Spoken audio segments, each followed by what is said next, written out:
Mengawali informasi pertama pemirsa, 4 desa di Kecamatan Rambang Kapak Tengah krisis air bersih karena air bersih PDAM tidak mengalir. Pendistribusian air bersih PDAM bermasalah akibat trafo milik PDAM Tirta Prabujaya dicuri.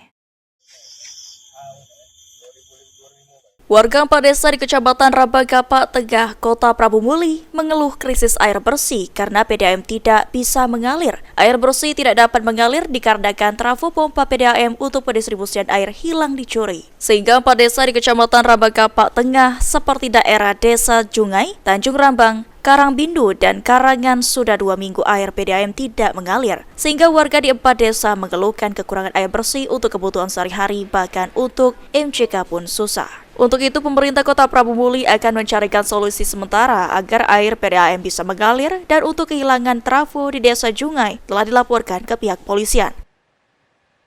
Ya, kita nanti bersama dengan Polres nanti yang sudah dapat meneliti dan kita belum ada laporan dari laporan sudah ada tadi, tapi sebenarnya kami akan antisipasi bagaimana supaya PDAM bisa mengalir. Itu dulu kan, kalau hilang bagaimana nanti dari kita sama-sama dengan Polres, tapi bagaimana antisipasi untuk mengalirkan air.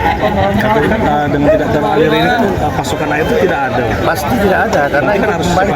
Nah, makanya itu secepatnya kan solusi dengan PDAM itu untuk dicarikan solusinya, atau bagaimana dengan trafo atau bagaimana sama genset. Sementara anggaran tutup.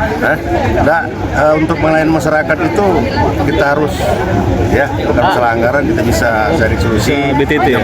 minjam genset atau bagaimana. Anggi Perkasa, PAL TV.